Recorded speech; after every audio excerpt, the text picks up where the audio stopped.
Good morning, fine people of the internet. It is I, Jason, painfully honest tech guy on Friday who drinks coffee and talks to you about technology or whatever else comes to mind. I hope everybody's doing well. Lucas is here. Where's all the chatters? Who's not chatting? Good morning. Lucas is here. Good to see you, Lucas. What are we going to talk about today? I picked up a few stories that I'm kind of interested in, and maybe I'll share the old screen here, and we can talk about them. That's what I'm going to do. I'm just going to share this window. If I can find it, which one is it? It was this one. Okay, share. So it's sitting over here. Oh, Restream changed things around. They moved that stuff over here. Chronic Town. Man, I love that record. Richard, good morning. What is that? Zengir, good morning. Andy, good morning. Elamar Lucas, good morning to you. Ethan, good morning. First time watching it live. Well, thank you, sir. Thanks for showing up. Thanks for stopping by. Thanks for watching the videos. I hope you enjoyed the time on the live stream. I usually live stream about at least twice a week, but this week it's only been once. It's been kind of a crazy week. A little bit of a crazy week. Philotron, good morning to you. It's good to see you. It's Friday. It is humid. It's not terribly hot, but humid. 86 degrees and sunny here in the great state of Iowa City, that is. And I just went out for a walk because, the COVID, I put on like the COVID 25. Okay. I need to lose at least 30 pounds. And with my proclivities for liking to eat sweets, that is going to be difficult. How many people are going to buy a $2 grand iPad? Chronic Town bought it. Did you pay $2 grand for the iPad? That's crazy. But good. I mean, if it works for you, it works for you. That's the thing. I mean, we're going to complain about the iPads. We're going to complain that they're not going to run the software and it's not Mac OS and it's a crippled yada yada, all that other stuff. But hey, if it works for you, then I guess that's what matters. And so if Chronic Town here is gonna get what he needs out of it, then that's great. Having cold brew makes me not want to eat sweets for some reason. I might have to try that because nothing makes me want to not eat sweets. I did one of those 23andMe genetic profiling things, and supposedly I'm genetically predispositioned to be more of a savory person, not a sweet person, but that's not the case at all. Ethan's your parents grew up in a small town in Iowa right off the Mississippi. Well, I used to teach right over the Mississippi in Rock Island, Illinois, right there in the Quad Cities. So I might probably know what town it was if it's not too small. I'm familiar with some of that area around there. But cool. So Chronic Town uses it as his primary computer. He says the Apple Pencil is the greatest accessory tool ever to be. Yes, I like the Apple Pencil too. I think if you're somebody who does graphics and that kind of thing, oh yeah, I know Fort Madison. My wife used to travel all throughout the state, and she's been in Fort Madison many, many times. I've heard her say, I have to go to Fort Madison today. So yeah, good little town too, from what I remember. The Apple Pencil, if you are a graphic artist or have to do anything like that, the Apple Pencil is really actually pretty fantastic. I like it. I find that I got it because I wanted to do a lot of writing on the iPad, like hand writing on the iPad, but I just don't find that I do it as much, which I don't know. Maybe I need to, but yes, if Chronic Town's a digital artist, so it makes total sense. Sackable offense. I like the football reference. Thank you.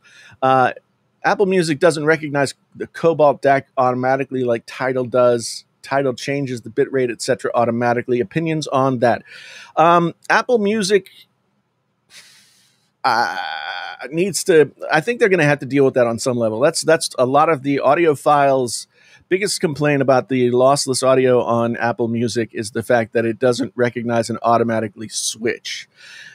Now, to me, like, that's not something I expected, but I'd never used Tidal or any of those other programs. I always have like an external DAC that is set at a static sample rate.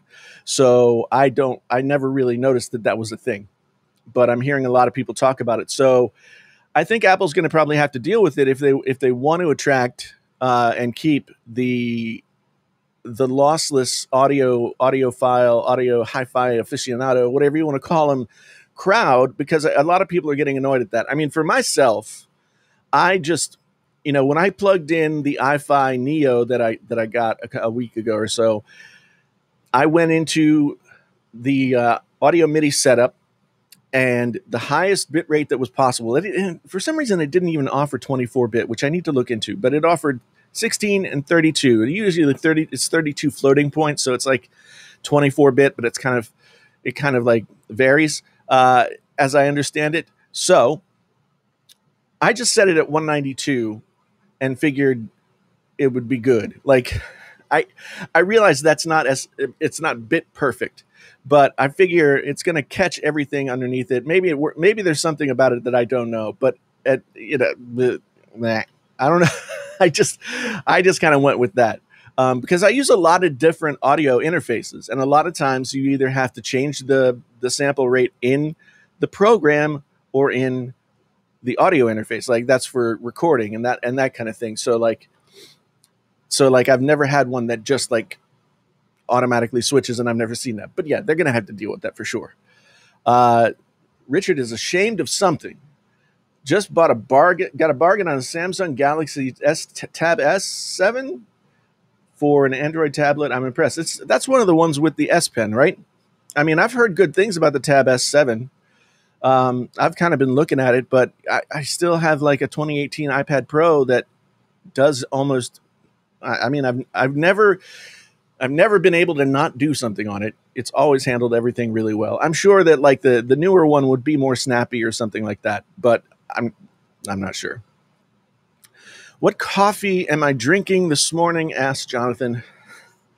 My wife went out. It's been like I don't know if you guys follow me on Twitter or anything, but I became a grandfather on to the 15th, which would be Tuesday. So yeah, my son's girlfriend had a baby on the 15th, which was also the 9-year, like the 9th anniversary of my sobriety. So there you go. I've begun my 10th year of sobriety, so that's pretty cool. But yeah, so no coffee in the house. Wife had to go out. She was kind enough to get me a latte, triple latte with one sugar. Thank you, Ethan. Appreciate it. Good morning to everyone. Congratulations. Thank you, Richard. Everyone. It is kind of bizarre. I'm not going to lie. I am not prepared to be grandfatherly in any way whatsoever. It's very strange. It's very strange because, like, I mean, my grandfather, like, so my paternal grandfather died when I was like 1 year old, and or not quite 1 year old, or just turned. No, he died on Halloween like right after my first birthday. Okay, because I'm born on October 25th. So I was October 31st, 1972. My maternal grandmother died in the like mid 90s. So I haven't had a grandfather around for a long time, and now suddenly I'm a grandfather. And that is just a disturbing. It definitely like suddenly gives you a different perspective on life. Let's say that. Different perspective on life. Ethan with the $4 super chat. Thank you so much. I love these descriptions because I'm in Restream and not on YouTube. I get the descriptions of the stickers. Pear character exaggeratedly stretching his arms forward to offer a cup of coffee. I appreciate that. Thank you for buying me a coffee. Hierophant is rocking the Xperia. The Xperia what? The Xperia 1.3? I've heard good things about those phones, but I just haven't bought. I don't know. Chronic Town says Atmos Mix in Apple Music, whatever it's called, has a weird soundstage, sometimes very stretched out and empty. Yes, there are some weirdnesses about how the I'm not going to call it spatial audio, because spatial audio is specifically something directly connected to the AirPods Pro and the AirPods Max, and their ability to with the gyroscope turn your head, and like the stuff moves when you turn your head, which is actually really disconcerting. I had spatial audio on these, and I don't know if it's because I've updated to the iOS 15 beta, but the spatial audio on these, even with podcasts, was on. And oh, there they go. Even with podcasts, they were on. And so like I'd be listening to a podcast on a walk, and every time I would turn my head, the voice would like drift over here and then drift back over here. It was very disconcerting. And then I remembered that I could turn off spatial audio in the headphones. So I did that, and everything was fine.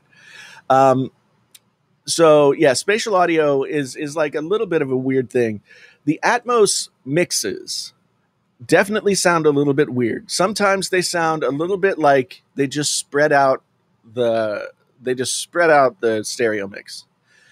Sometimes they sound really good. Now, the best way, I'm going to make a video on this. The best way that I have heard this Dolby Atmos business with Apple Music is, so I have in for testing right now a Sonos Arc. And if you're not familiar with the Sonos Arc, it is Sonos's new giant soundbar, but it has all kinds of directional speakers, including Atmos speakers that shoot at the ceiling, and then I have that, as well as two Sonos Play Ones as surrounds behind my head, right? And so I found a couple of things. First off, when you set up the Sonos Play Ones or anything as surround sound speakers behind you, the Sonos apps, it gives you a choice to either have it be sort of atmospheric. They call it ambient. So it plays the music, but it doesn't really play it very loud. It's just kind of filling in a little bit.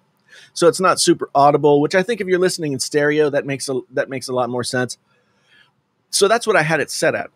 And some of the Dolby Atmos stuff that I was listening to sounded way too like forward for, Dolby Atmos everywhere music. And then I thought, oh, what if I turned on full, which is the other option? And so I turned on full, and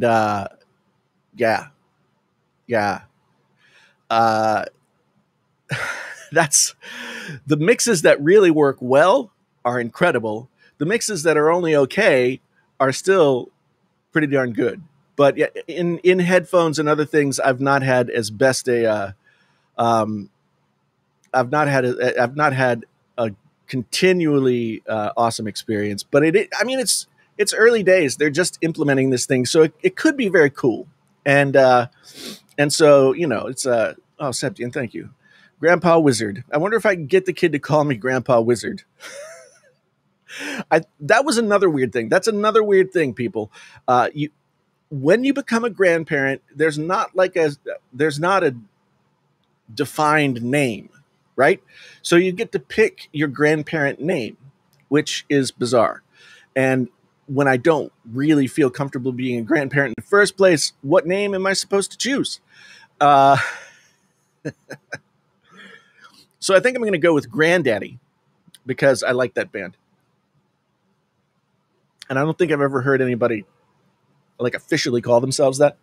So my grandfather was Papap, and that just, I don't know. I love that guy to death, but yeah. I'm only 49. So we have a 20-year-old son. He turns 21 in like 2 days. He's going to be in jail. He is in jail. So I can sing the Merle Haggard song about my son. I turned 21 in prison doing life without parole. He's not doing life without parole, but he'll be there for a while. Mama tried. Anyway, yes. His girlfriend had the baby.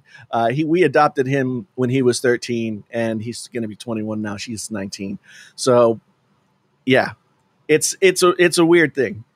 She's been living with us while she was, getting ready to have the baby, and she's going to be living with us for a while because he's in jail, and I don't think he's getting out. I think he's doing at least 5 years. He's doing a 5-year stretch, at least, maybe 7. I'd say he could be out with good behavior, but I've never actually seen him behave well. So I'm not counting on it. And I'm sorry if the air conditioner is loud, but it's like too hot out to yeah. Anyway, I want now that I'm done rambling on about that, I want to go back to Adam's comment here because audiophiles have said these updates for Apple are underwhelming. Okay. Let me wax philosophical for a second.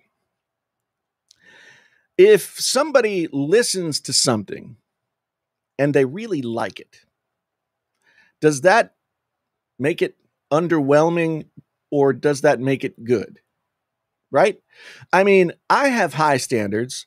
I would probably be qualified to be or categorized as an audio file, I guess, although I'd never want to be called that because to me it's more like a sort of being an audio file is more about a lifestyle and a way of talking about music than it has anything to do with listening to music, right? It's a hobby. Audiophile is a hobby. But the thing about Apple Music right now is that, so they've got the spatial audio. It's something different. It's something new. It's something that I think the majority of people, when they hear it, are going to be like, oh, that's cool. Will it ever become a standard for anything? I don't think so. I don't know. A lot of things would have to change and become reclassified as standards in order for it to happen. You really can't enjoy it. I don't even think with like AirPods Max, you can enjoy it as well. As you can through like a real, like Dolby Atmos surround sound setup. That's been my experience at least. And I'm just listening to it through the Sonos Arc. And the Sonos Arc is, according to the audiophiles, just a sound bar. But if I decided to buy some Atmos speakers for my surround sound system, then I could have an entirely different thing.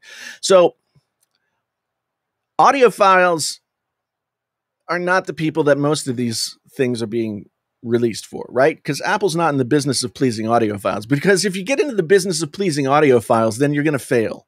Because audiophiles always find something wrong, right?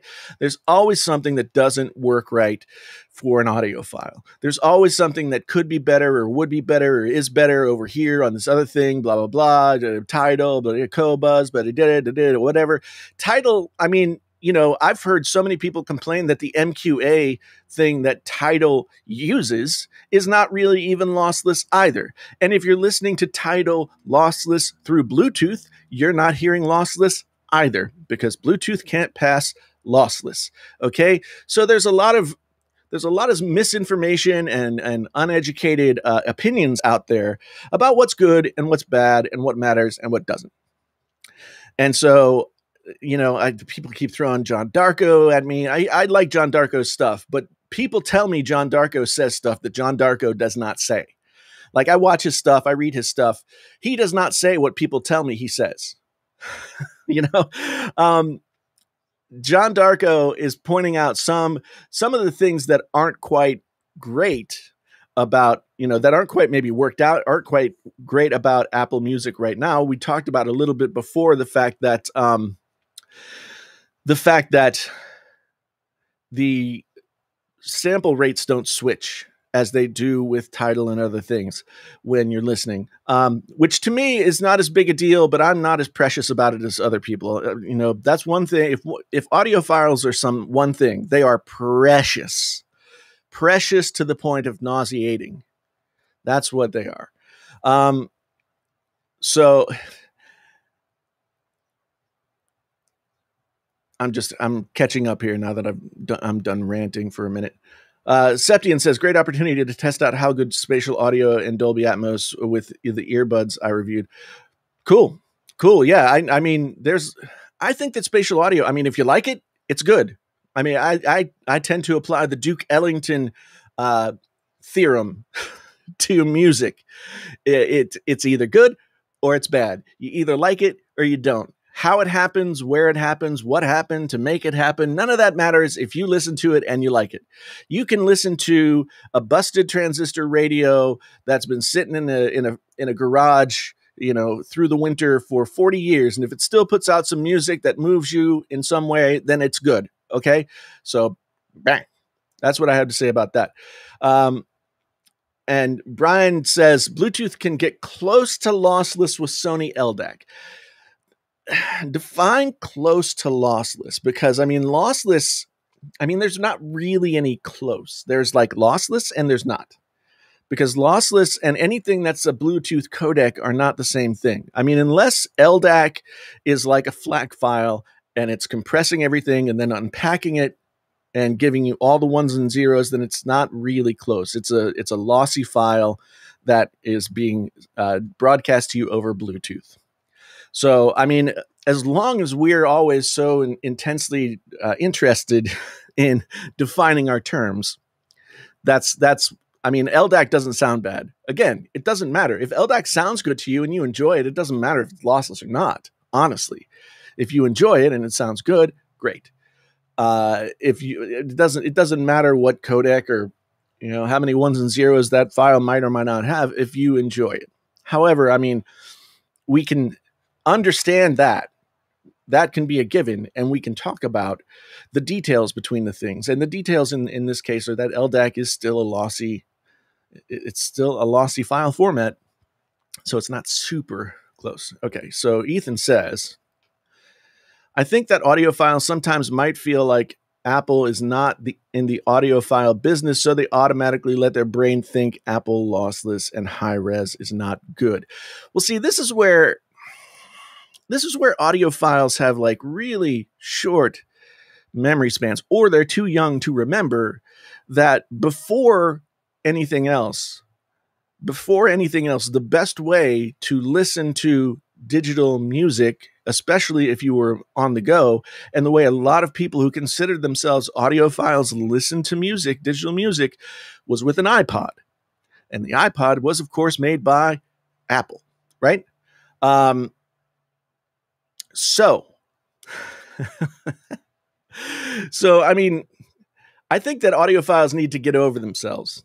Because one of the things that happens with audiophiles is if something is completely esoteric and unknown and under the radar and costs $1,000, they will think it sounds fantastic because nobody knows about it and they have that cred, right? But Apple puts lossless audio, which honestly, there's no good or bad about lossless audio. It is lossless. It all depends on what equipment you have to listen to lossless audio on, right? So an audiophile who can't listen to lossless audio and have a good experience on Apple Music must have shitty equipment, right? Because lossless is just lossless. That's it. It's either 2448, 4416, 24192, 2496, whatever it is, it's lossless. So it's up to your equipment to make it the best that it can be. And that is the truth. So, yeah.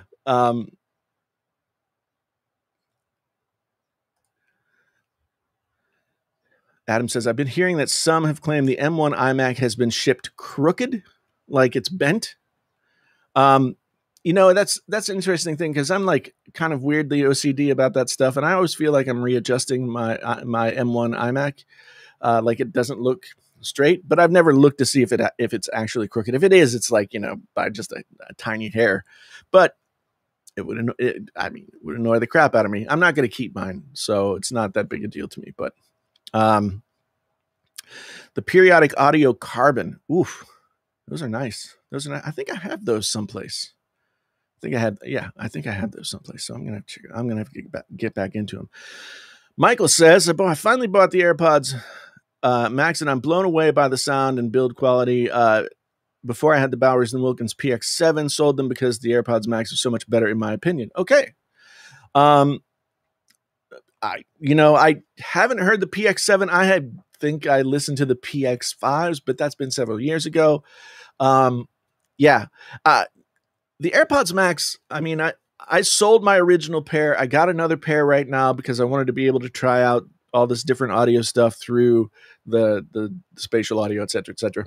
I wanted to be able to try out all that stuff, and they do sound really good. My issue, and it's not going to be an issue for everyone, is I don't feel like they fit my head as well. Like they're kind of they kind of like move around on my ears. They're not the only headphones that I have that do that. My Hi-Fi Man HE XXs do the same thing. 4XXs do the same thing because they're like a big cup, and they just like the weight of them pulls them further down on my ear. So then I'm not hearing everything, so I have to pull them back up. That's so, that's one of the things about the AirPods Max. But in terms of functionality, connectivity, sound, everything like that, if you're in the Apple ecosystem, you're a diehard Apple person, and you want to spend the most money that you want to spend the most money that you can on something that's going to work with all of your Apple gear that puts out audio. The AirPods Max, I mean, they're expensive, but I guess longevity will tell the tale over the course of the next couple of years. But they're really good. They're really good. They really are. Will I be getting the iPhone 13 Pro Max? Yeah, probably. I don't know the Creative Zen Vision, but I'll have to check it out. I know that I've got a couple of DACs coming from Drop. I have a couple of DACs that I just got from iFi. I haven't had much time to spend with them because I just got them last week, and this week's been crazy. And so, yeah. But yeah. So, Tom, good morning to you. Thanks for stopping by. I appreciate it, man. So Ethan says, I do have a question. I have an iPad Air, newest generation. I have it connected to my stereo preamp via USB. Which DAC am I using, the iPad Air or the preamp? Good question. I'm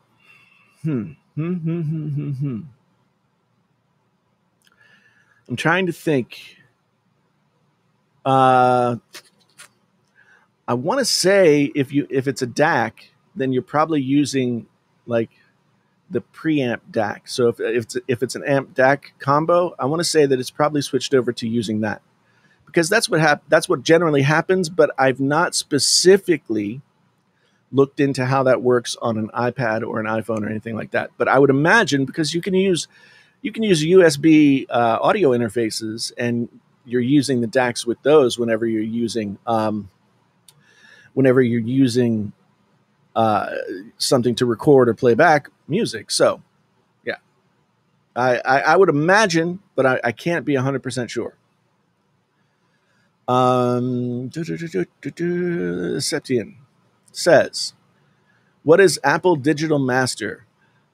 So the Apple Digital Master is what they had before, like lossless and high-res lossless and stuff like that. And it was like somehow mastered specifically for Apple. Like I don't know exactly what they did different to the file, but those files were delivered to Apple as somehow separate from the masters that you can access elsewhere. And I don't really know that much about it. And I don't know if Apple Digital Masters are going to be sticking around beyond the near future. They might. I don't know. It depends on how they're doing this whole switch over. What are my thoughts on Skype? Thoughts on Skype. Since Microsoft bundles it with 360, is it worth using? A lot of people use Skype. Skype is free. You don't have to get it with 360. You can get it on your Mac, on your PC. It's a free thing. A lot of people use it. I've used it before. It's not my favorite way of doing like online discussion, but it does work, and it is probably the oldest thing out there. And I know a lot of people who do podcasts and things like that end up using Skype because it's been the most stable for them. So I don't have any problems with it. It wouldn't be my first choice. I don't really like Zoom either, but that's that. Chronic Town says, audio engineer is rather broad. What sorts of projects do you work on? Doesn't have to be fancy. I'm already impressed. I've worked on all kinds of stuff over the years. I've been an audio engineer in many different capacities. I've worked in studios as an engineer. I've worked in studios as a producer. I've worked in studios as an artist, producer, engineer. I engineered all my own stuff. I've made several records for other people. So I've done just about everything there is to do. I even was like, an intern at a New York studio for a year. And that's where I learned a lot of the stuff that I know to this day. And I've worked with people like Jay Bennett, who used to be in a band called Wilco. If you guys know who Wilco is, Jay was the guitar player, keyboardist, like wizard guy for 3 of their records. And I've done projects with him. So yeah, I've done a lot. That's one thing that like being old and continuing to do this stuff ends up getting for you, is that like, I went into the studio for the first time as an artist when I was 15. And then I've been in the studio with either as an artist myself or working with other artists for, I guess that makes it 35 years at this point. So yeah, I've gone from tape to, like tape to digital. There's been what is ADAT in there. There's been cassette tape in there. There's been all kinds of different things in there. So, I've worked at podcasts. So anyway, I go on too much, but I've done just a lot of stuff. So when I say audio engineer, it just like I've never been full-time employed as a guy who does audio engineering. I've never been full-time employed as a guy, but I've run my own studio and I've worked in a lot of other studios with a lot of other artists doing a lot of different things, if that makes sense. Did I see Mike Carberry in here? There he is. Mike Carberry saying hello from Iowa City. Yeah, we're just talking audio again. Thoughts on the Beats Studio Buds? I was looking at them. I see that some people already got them. I don't have them. But they come out next week, I think. In fact, that was one of the stories that I grabbed to check out. Because Beats Studio Buds are one of the pieces of tech to look out for, and I guess they come out next week. $150. Noise canceling wireless earbuds, position more affordable. Yeah, so this is the AirPods. This is the thing between AirPods and AirPods Pro that everybody was talking about. They don't have the H1 chip. Let's see. But they still have a lot of they got the fast, they got support for Dolby Atmos and spatial audio. Don't sync with iCloud. So, and I guess they'll work well with, according to this, Android phones because they don't have the chip in there either. So it sounds like they have the best features of the H1 chip, but not like the ones that make the AirPods really special. The AirPods are really special because they just make it, they do the iCloud thing. So once you pair a pair of AirPods, whatever they are, they're paired to every Apple device that produces audio, and you can just select them. So, I think the Beats Studio are going to be pretty good. I'm sure that the reviews that have been coming out are like, oh my God, they're amazing. But I haven't heard them myself, so I can't say.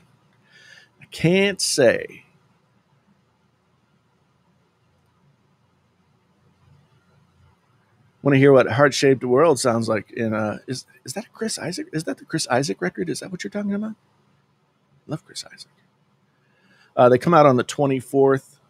Okay. Yeah. Okay. Well, I'll grab a pair next week for sure.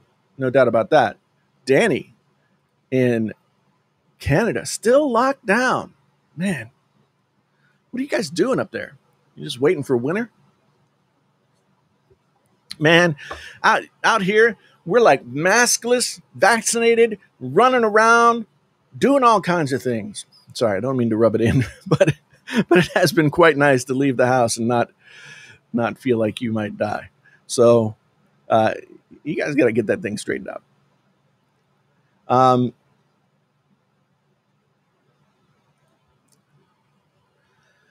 people will just switch to sending people FaceTime links or just using FaceTime. I mean, yeah, FaceTime is great if you're in the Apple ecosystem. But, you know, as soon as you have one person that's not, then FaceTime is useless if you want to have like a group chat or something like that. So I feel the pain. I feel the pain for sure. So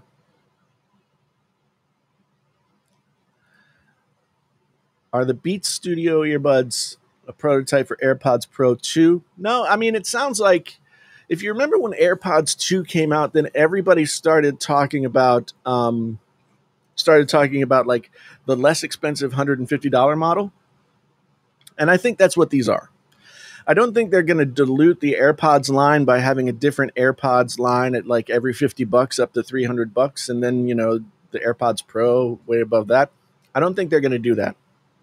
I don't know what they're going to do in terms of over-the-ear headphones or or on-the-ear headphones. Like, it's quite possible that what they'll do, instead of extending those forms into the AirPods line, what they'll do is update the Beats line to sort of fill in the blanks that the AirPods line has. And so they won't be quite as full featured as AirPods, but they will have, it seems, a lot of the important features. So that's what it seems like they're doing. Now, I don't have any crazy insider sources. I can't make a claim and, you know, say that I'm going to live or die by it or anything like that. But it does seem like with this move, that's the direction that they're going, using the Beats line to fill in the blanks with the AirPods line. So, what are my thoughts on Apple TV Plus? Yeah, I most of the shows that I've watched have been more hit than miss. I mean, some shows I just haven't watched because they don't interest me. I feel like they're building their content slowly, which makes sense because this is not something that they've been doing for a while. I mean, if you look at the pace that they're putting out new content compared to the pace that Disney is putting out new content with, like, say, Marvel stuff and all that, yeah, it looks like Apple's not putting out that much. But Disney, I mean, they already had all the infrastructure in place. They already had all the intellectual property. They already had everything that they needed to just start working to crank these things out. So I think Apple TV Plus is proving itself to have some legs. Like season 2 of a lot of, like, I've heard good things. I want to watch season 2 of For All Mankind. I've watched 2 episodes, but I'm going to binge it at some point. Excuse me. I want to watch that definitely though.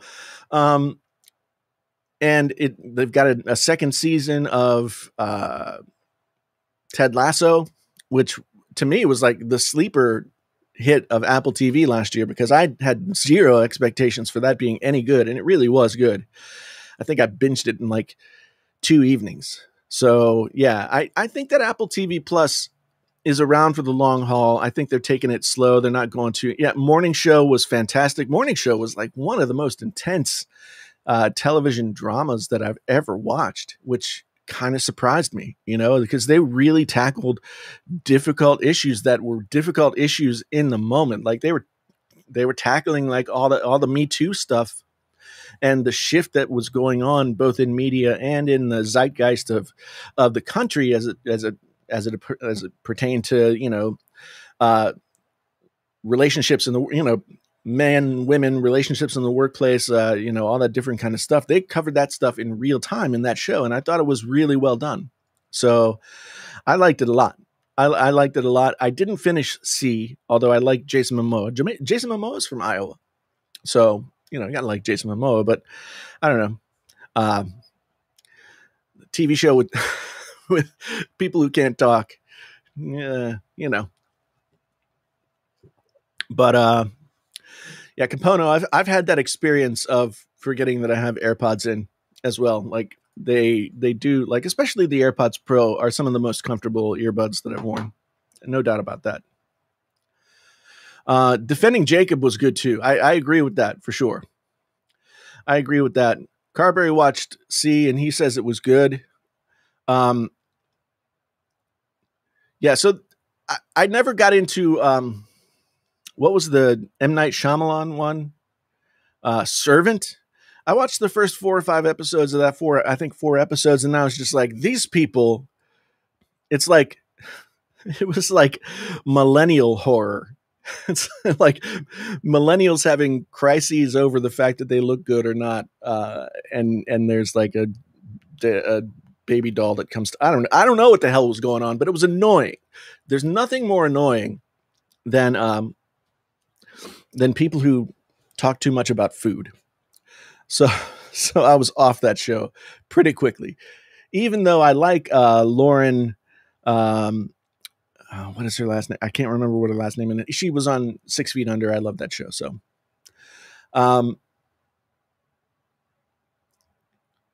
So Lucas says, had an Apple TV when I bought an iPad Air, but I used it like 2 or 3 times. Always went back to Netflix and Disney.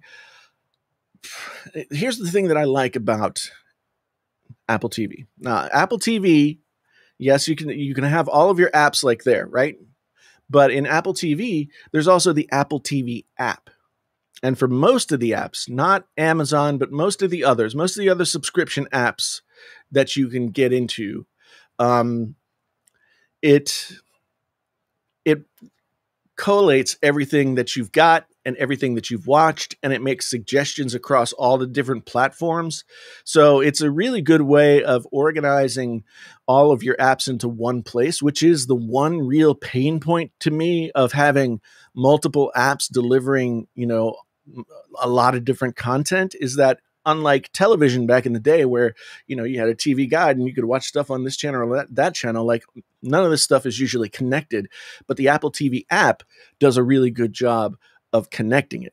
So I like that. It's not perfect. Like I said, I'd love it to also include Amazon, but Apple and Amazon, they just don't mix.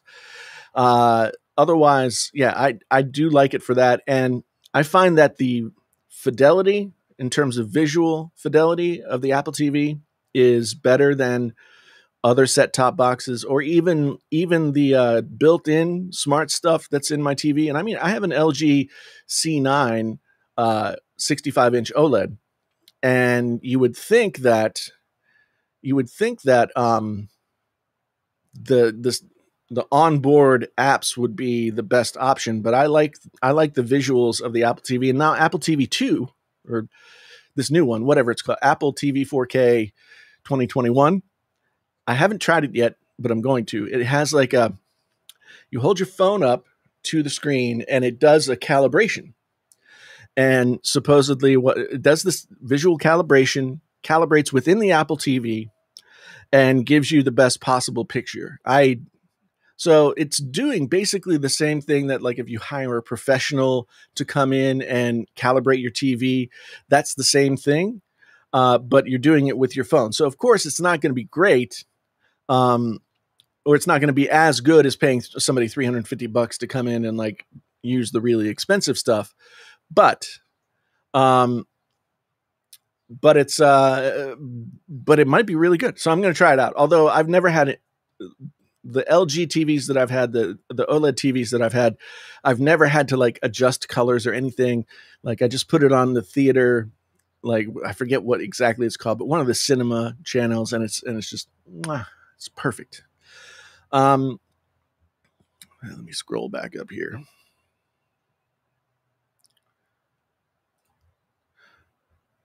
Well, I mean, I've got Netflix and Amazon and like probably 5 other things that I subscribe to, but I watch them all through the Apple TV. The remote control, especially the new remote control, is awesome. Apple has done a terrible job with the remote controls for Apple TV in all the years that it's existed. But this new remote control is chunky, and it's like, I don't know, it works in the ways that you would hope. It works in the ways that you would hope. Septian says, Jason, I saw your tweet about being on YouTube full-time 2 years. I think you said it's time for you to build relationships with audio. I have relationships with audio companies, baby. I got all the relationships. I don't have all the relationships, but they're probably,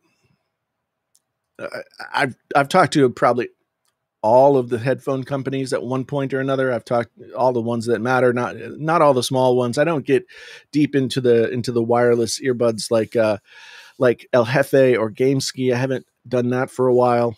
And there are a lot of smaller companies out there doing cool things. I don't have connections with those folks, but when it comes to both audio gear and audio headphones and other stuff, I've got connections. And the thing is, I did audio stuff mostly before I transitioned over to smartphones, and then I transitioned over to smartphones. And smartphones that was the big business on YouTube in tech up until recently. Really, I mean, I don't think that. See, if you think about it this way, I could say, and I have said, that smartphones are kind of boring, right? They've become basically the same. There's not that much to get excited about. But think about this.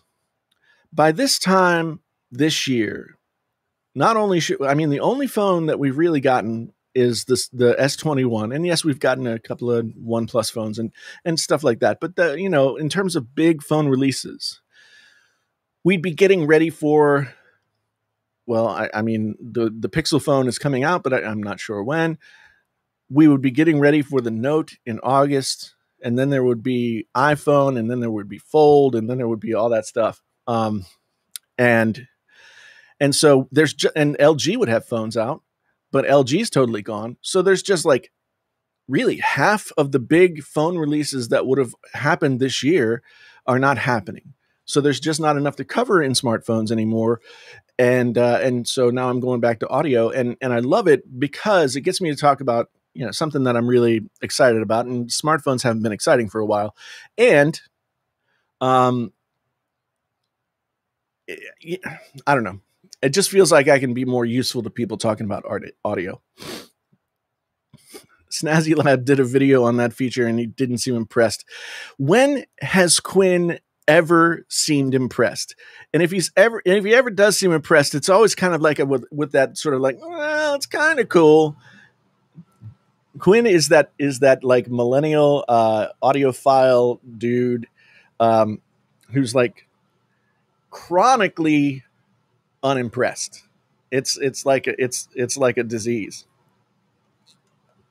He makes a lot of really good videos, but sometimes he's a little too persnickety. Persnickety is the word that I'm going to use to describe him. And so I take everything that he says with a grain of salt, because I don't think Quinn is the most unbiased Apple user. I think Quinn likes to complain about things. And he and I probably had the same kinds of feelings about some stuff with Apple. Like, Apple pisses me off quite often and doesn't do things as well as I would like. But yeah, sometimes his shtick seems to be like the guy who's chronically unimpressed. But yes, everybody got excited about the M1 Air. Okay. People got so excited about the M1 MacBook Air that it became a meme. It's like a meme in tech YouTube where it's like, oh my God, it's so amazing. It's look at how many videos there are out there that say, this computer changed my life. It's like, no, you bought a new computer that's better than your 5-year-old computer. Like, the hyperbole about the M1 chips among YouTubers is annoying. I'm not saying that the M1 computers aren't fantastic, but YouTube reached like peak hyperbole levels when it came to the M1 Max. Like, people acted like they just bought a replicator and they never had to buy food again. That's how excited they got about the M1 Max.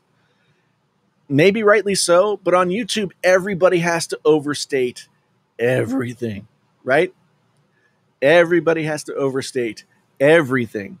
And it gets to a point where you can never fully trust what anybody says. Because if you're going to overstate everything, either to the negative or to the positive, then what am I supposed to trust, right?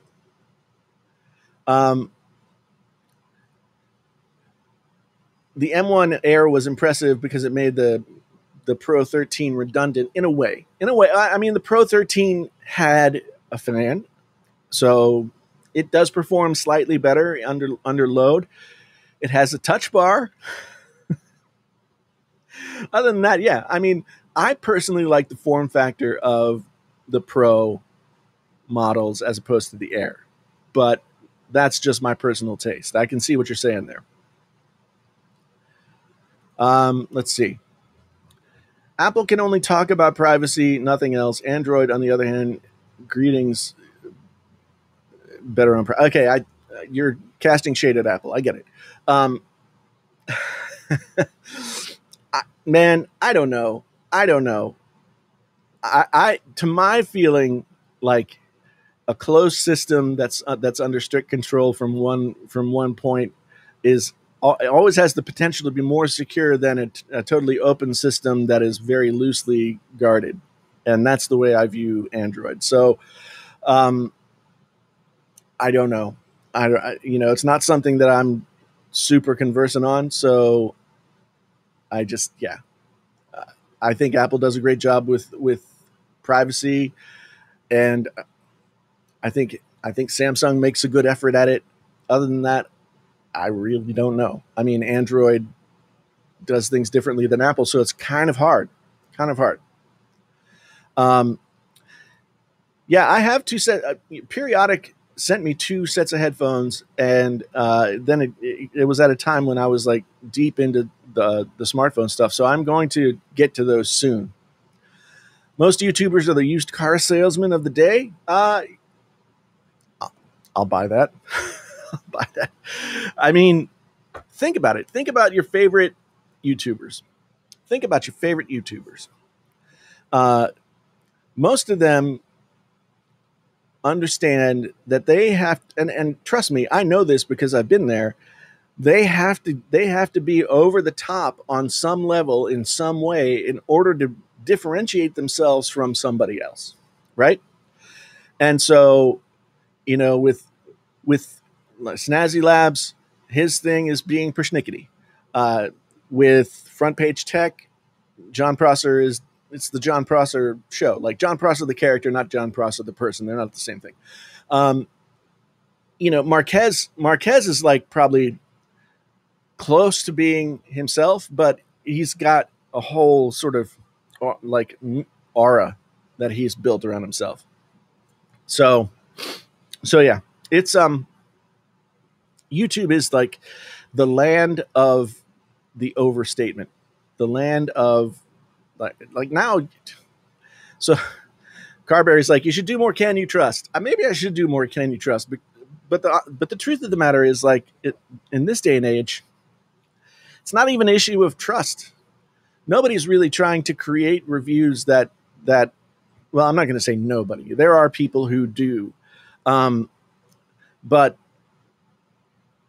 a lot of times it's about like over the top statements and everything like that to try and get people to look at what you're doing. And so at that point, it's like, can you trust? No, not really, not all that much. So yeah, you just got to be careful.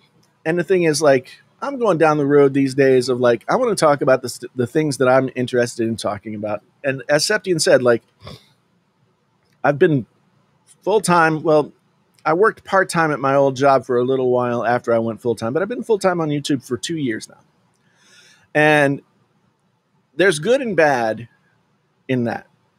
For one thing, I can say that there are things that I could do that could make me more money, but I don't want to do them.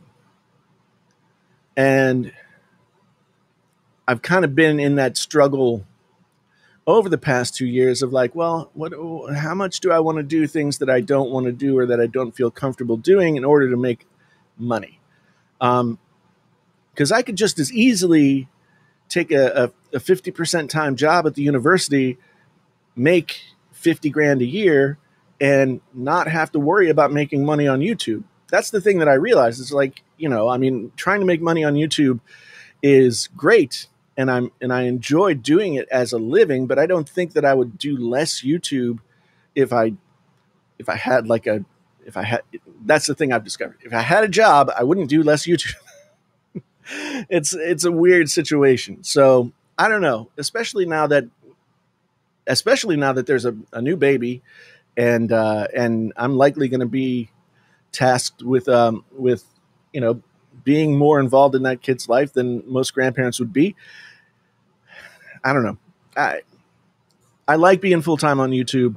I like being full time as a creator, but I don't like feeling like I have to make decisions about how I make money that would make me uncomfortable with what I'm doing to make money, which has kind of always been my problems when it comes to this stuff. Um, so yeah.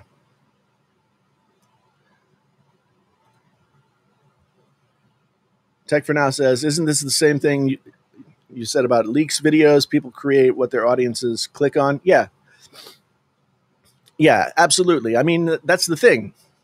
To me, leaks videos are the ultimate in sort of untrustworthiness of as a creator.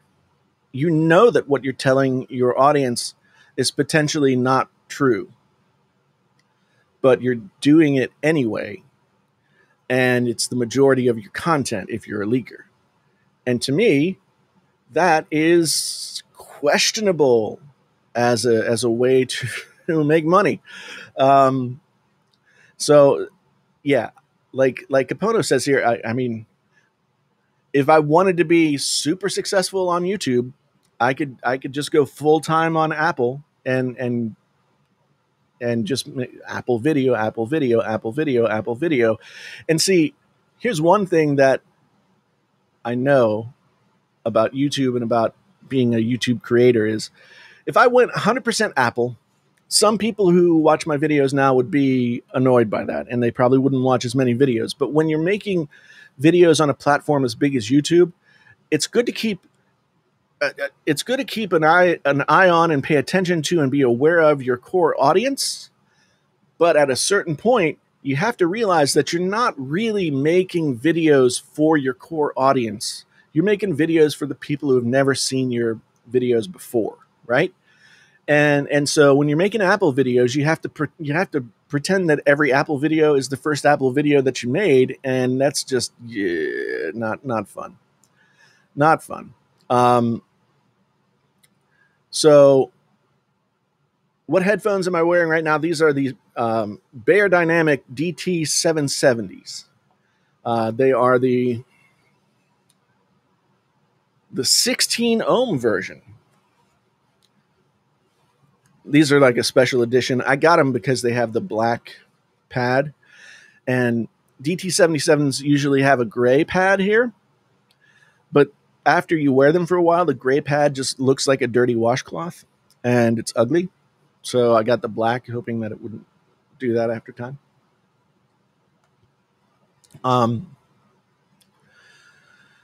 Michael says, after the pandemic, more Americans than ever are reconsidering their work-life balance and their career choices. Even people who actively tried to counter the financial pressures and influences are probably subconsciously feeding it. Yeah. I think that's true. I think that's very true.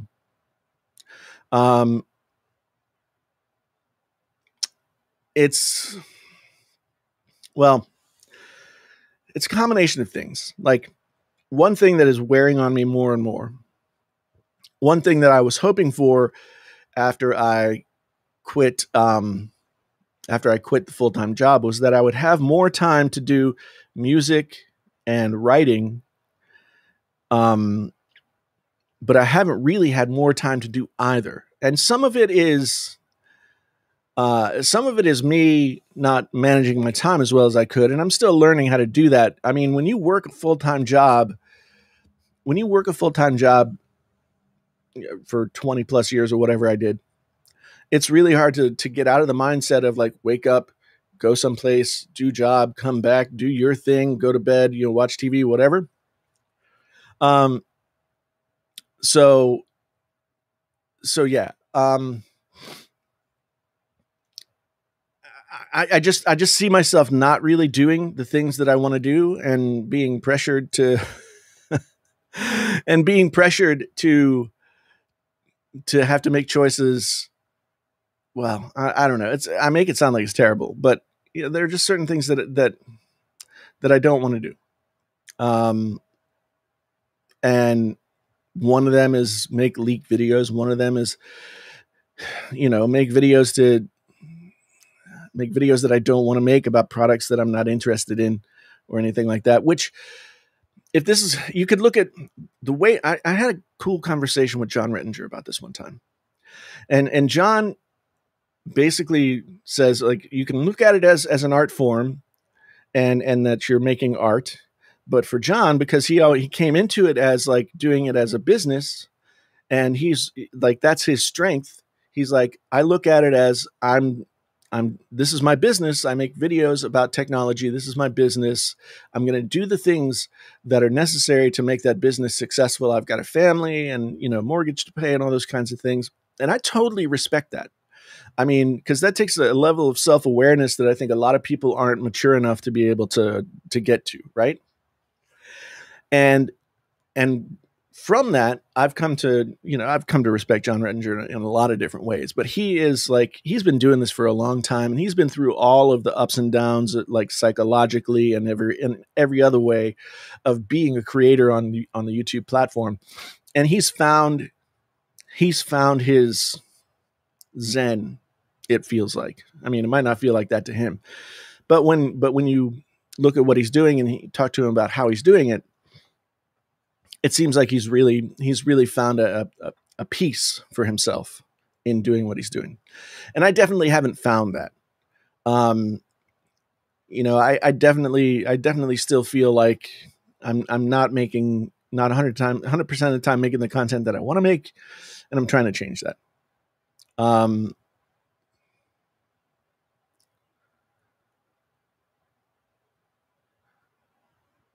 Gaming is always big, Capono. But the problem is, like, it's incredibly hard to, unless you're huge. Like, so CPMs, the CPM that is like the advertising rate that YouTube applies to the videos that you make, right? And so in tech, the CPM rate is pretty high. In business, it's pretty high. Financial is pretty high. Like, some stuff, it's pretty high. I think in makeup, it's also relatively high. Gaming CPM is terrible. And so a lot of gaming channels don't make money. And I mean, there are a lot of other channels. There are a lot of other channels out there, like channels that just make like top 10 videos and really highly consumable content. There are a lot of channels out there that make videos that get millions and millions of views, and they get millions of views every day, but they make like a few $100 per million views because the CPMs are so low. Let's see. The Zhu versus says, YouTube may pay you less in the future, I guess. New tech boom like Clubhouse may overtake YouTube in coming years. What's your take on this thought? YouTube at saturation state. YouTube's not at saturation state. And Clubhouse is a, man, I don't know. Clubhouse is not interesting to me. Like, let's go on let's go on a medium that's 100% visual and provide only audio. To me, Clubhouse is a one-trick pony, and what happens in social media is, if you're a one-trick pony, everybody else starts doing your trick, and then you become irrelevant. It happened to Snapchat. It's going to happen to Twitch. Twitter already has Spaces, and more people seem interested in Twitter Spaces than they do Clubhouse. So Clubhouse is dead. It's never gonna make any difference. And YouTube is in no way like at saturation point. I mean, it's hard to do YouTube, but it's always been hard to do YouTube. And so I really feel like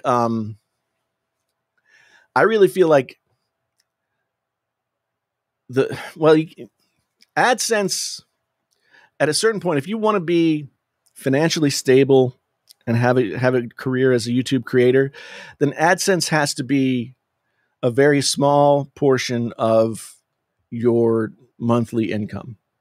Like 25% of your monthly income should be AdSense.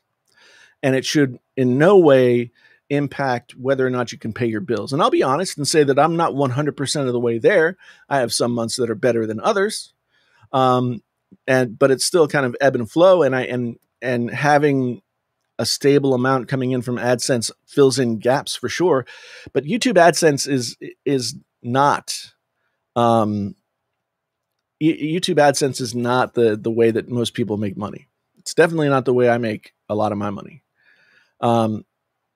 So, I mean, I've done a lot of things. Like I've done very few like dedicated product videos. I'll never do a review of a product in a video that I'm being paid to do. I've done ad sponsorships where I'll, talk about a product 30 seconds during, everybody does that. So I've done a bunch of those. I've done just like straight up sponsorships. Like, I had a 3 month working relationship with Restream where they were sponsoring the channel. And now they're moving to more of an affiliate thing. I have a lot of affiliate stuff that I do, and more coming all the time. So usually if you're doing this thing full time and you're making a stable income, your income is coming from like 5 to 7 different places. And it takes a while to build all that stuff up. And I have things that I want to do in terms of, quote unquote products that I want to make.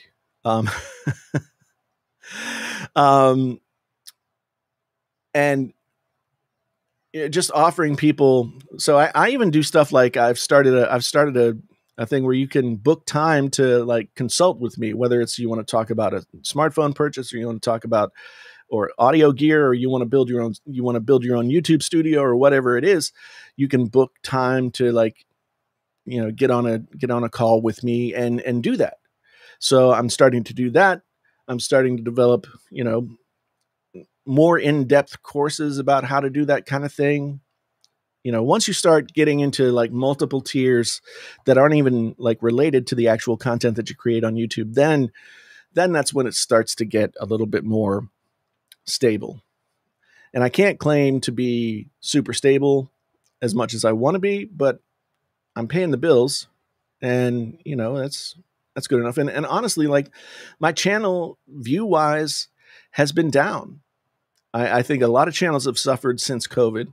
A lot of channels have done really well, but they were channels that were kind of predisposed to do well because they were covering things that that people who newly had to work from home, et cetera, et cetera. I mean, these people needed to build those skills and know what equipment to buy and stuff. And so a lot of channels have thrived.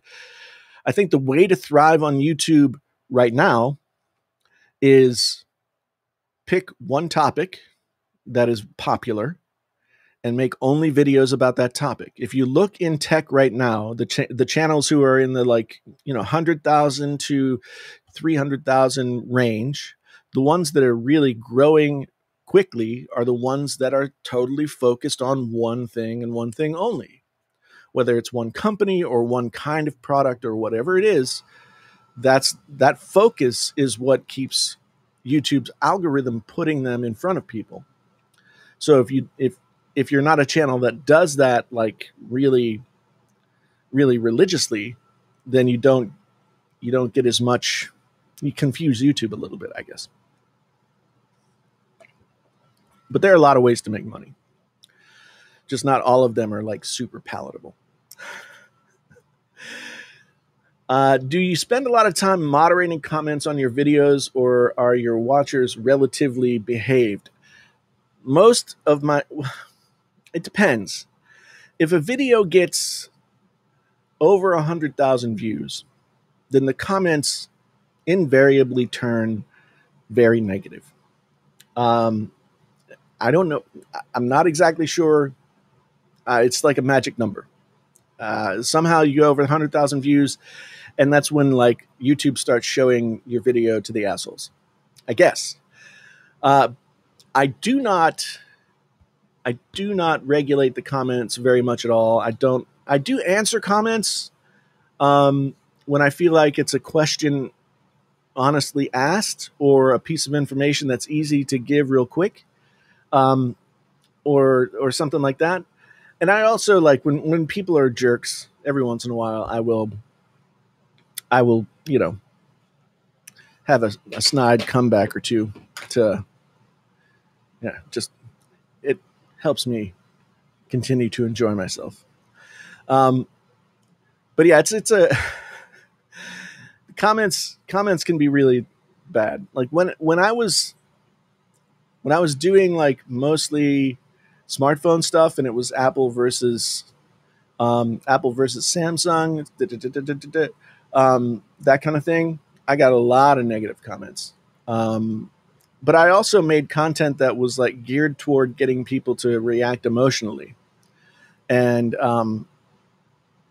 so yeah. Capono says, I guess 198K subs, but I don't think that YouTube sends out 198,000 notifications. No, they do not. Even if you have selected the bell with all notifications, you don't get all notifications. One thing that we found out over the time is YouTube will send out 3 different notifications for your channel, and they send them out in waves. And there's like sort of an algorithm that goes along with that based on like how people respond, and then so it's you never get like all of your subscribers don't get notifications. In fact, it's like less than 10%. And of that 10%, probably 10% of people click on that, right? Because you most of my views come from like the YouTube homepage. Most of my views will come from, places other than my subscriber, like my notifications. I think like 2 to 4% is the average for subscribers clicking on notifications. But that's taking into account that there's a small percentage of notifications being sent out to subscribers. So YouTube makes it hard to do this thing. It has all kinds of different plateaus and benchmarks that it looks for in performance. And even then there are still tiers, right? Like if you're somebody who's routinely getting good view numbers, then eventually you'll get knocked up to another tier, and YouTube will send your video out to more people than it was before. So you'd be knocked up to another tier, and you just have to keep like working on that. But if you have an extended like downslide, then you get knocked down to that other tier, and then you have to climb your way back up. So it's always a total. It's not a crapshoot per se, but it is a very it's like you try and like hang on for the ride and understand like where you're trying to go, but usually it's just like it feels like it's it still feels like it's guesswork, even if you've been doing it for 10 years, unless you're somebody who's already built like a huge following. So like if Marques Brownlee puts out a video and 10% of his subscribers get notified that a video came out and 2% of those subscribers click, then that's what, like 500,000 people. So he's going to be fine when it comes to all of those benchmarks. And so YouTube is going to keep sending his stuff out because it's at that point, you've got enough wherewithal to like move the algorithm even without trying. So I agree, Capono. I mean, if you click that bell and you say all notifications and you don't get all notifications, then that's a problem. But it doesn't always work, unfortunately. Thomas says product sponsorships are fairly dreadful, to be honest. merch and licensing is better long term. Yeah, merch is a weird thing. I mean, I've got merch. I've never made much money on merch, to be honest. Um, what I found with like smaller tech channels actually do better with smaller tech channels do better with merch than medium-sized tech channels. And then there are some channels that, because of the audience and because of the style of channel they are, will always do well with merch. Like Front Page Tech can make like $25,000 in a day off of like making a Toilet Squad T-shirt. But I've never done that. I've never done very well with merch, and so it's not something I focus a ton of time on because it doesn't bring back a lot of return. However, the merch is there.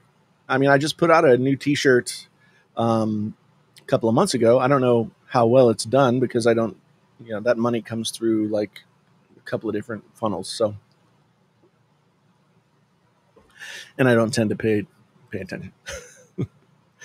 So anyway, about an hour and 20 minutes into it, I got to go out shopping for baby stuff. I can't believe I'm back in this. My daughter turns 18 in November. And I thought, she's going to be 18 and then this is her last year of high school and she's going to do the college thing and I'm going to be free.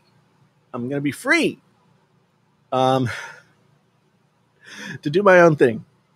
And I will have put in my time as a parent, but apparently, just as soon as you think you're out, they pull you back in. So here I am. The held for reviews, like I don't know if it's like YouTube has gotten better at like filtering stuff out, but there's not been as much held for review stuff as there used to be. So anyway, but that was a fun segment. Although after a while it got depressing too.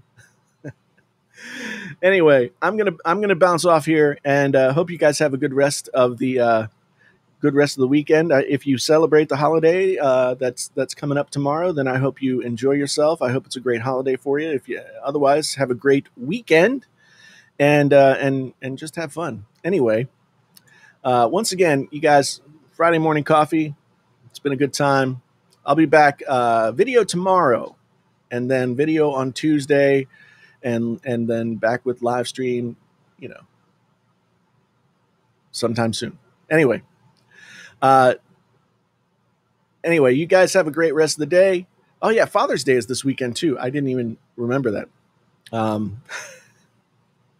Which means everybody else is probably going to forget too, because you have to remind people. But anyway, you guys have a great weekend.